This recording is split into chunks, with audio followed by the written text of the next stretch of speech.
I'm Mikkel Dack.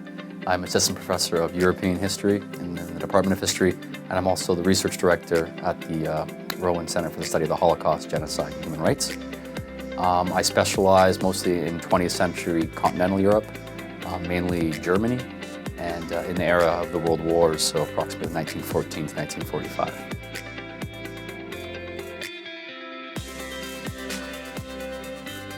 About Dachau, yeah. So Dachau is actually a town in, outside of the city of Munich, but it also is home to a notorious Nazi concentration camp. And it began quite early. It was one of the first camps in the Nazi camp system, opening in March 1933. And it was open longer than most camps, right up until the American liberation in April 1945. Yes, and most Nazi camps opened a bit later and closed a bit earlier, so it's so a long time. Yeah, and during its reign of terror, the Dachau saw about 200,000 prisoners go through its gates. We don't know the numbers for sure, but maybe 40,000 perished. That were executed or died, through labor, or were subject to mass executions. There's a gas chamber at Dachau. It was the model camp of the Nazi camp system. It was one of the first, and Heinrich Himmler, who was head of the SS, wanted Dachau to be this, kind of all other camps would try to emulate what was happening there. So even the architecture and the barracks and the gate, it's all, you see it replicated throughout Germany and Austria in other camps. But when the first thing you see when you walk into Dachau is this infamous gate that has a phrase on the gate saying "Arbeit macht frei," which is work will set you free or work will make you free. And because some of the early officers, SS officers at Dachau, they went on to work at places like Auschwitz and Sachsenhausen and Theresienstadt, they adopted that phrase and they brought it to those camps. And that's why you see it on the gates there too.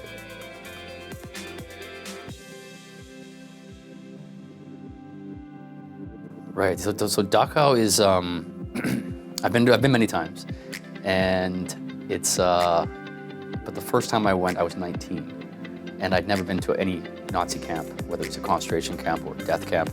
I've been to 30 since then, but this was my first experience, so it had an impression on me. It still does when I return, but especially at 19.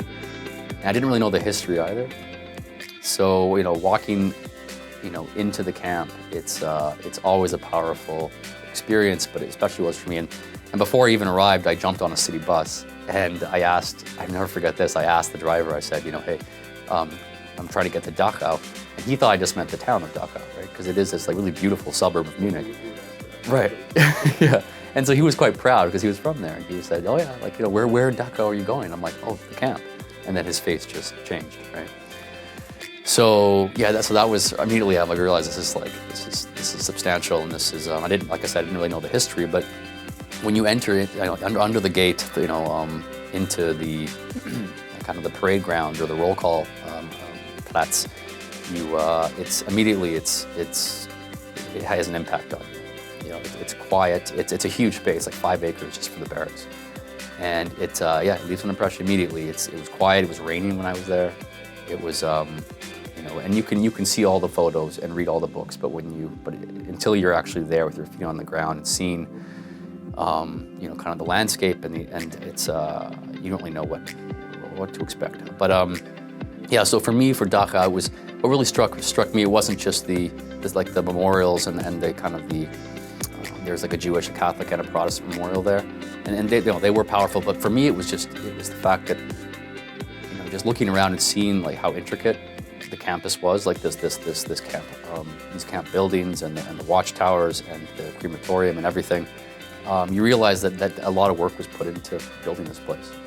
So, so there's a lot of hatred, a lot of anti-Semitism in the world.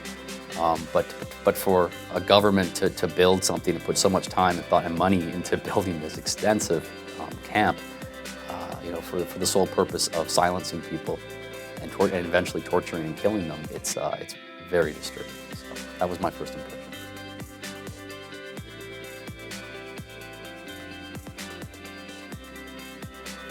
Like, unfortunately, Dachau is just one part of this like large Nazi camp system, and it wasn't one of the 6 death camps that the Nazis set up in occupied and annexed Poland. It was instead it was in Germany. But yeah, so why to study the Holocaust in general and these camps? It's a bigger question. There's a short answer to it for me, at least, and the first being to memorialize the victims, people who perished there, and those who survived there too, to remember them. But also, this common refrain, this phrase that came after the war, never forget, right? Which actually, it was prisoners from another camp who kind of popularized that phrase, never forget, from Buchenwald. But yes, and to be aware of your surroundings, notice the warning signs, to prevent future genocides.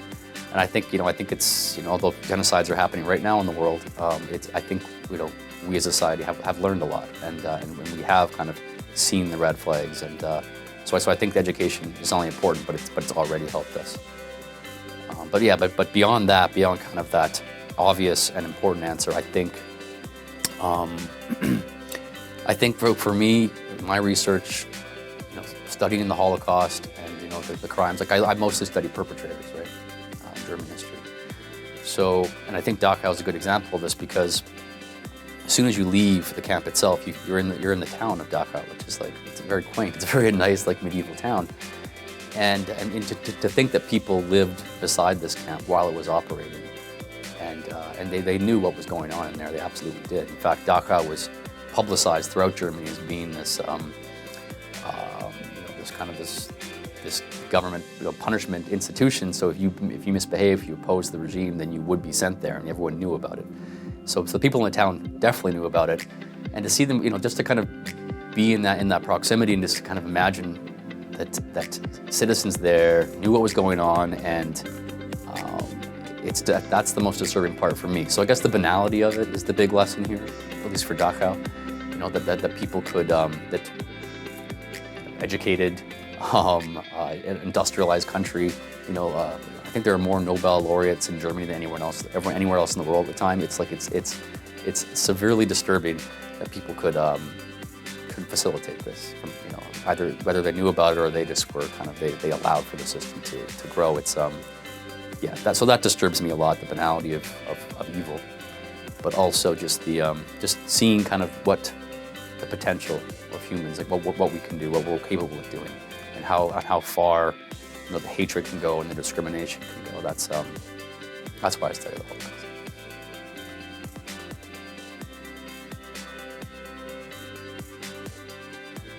No, it's a problem. It's a serious problem, and it's not going away. People still make these false claims that the Holocaust either it didn't happen, or the number of victims is inflated. That's a common line of denial. And I think like any conspiracy theory, it lives within the margins. Kind of because this was in the end a secret operation. Like the SS tried to hide the mass killings. So we don't have all of the documents and all of but we have more than enough. We have, but still people they feel like all the evidence isn't there, and that is suspicious to them. They're skeptical, right? But yeah, how I deal with deniers, and I've come in contact with them. It happens often. Even students, from they won't deny it, but they'll question something. You could tell there's a danger there, and I'm very careful in how I respond, because conspiracy theorists have their own evidence, their own agenda sometimes. So but you just one approach. What I take is just kind of explain to them if there was a conspiracy, if this didn't happen, there are tens of thousands of people alive today who are in on this conspiracy. These first-hand accounts, these survivors. There are photographs, there are Nazi documents, and there's also there are 6 million European Jews who disappeared after the war, and so what happened there? So it's an uphill battle talking to Holocaust deniers, but they're out there, and we should engage with them.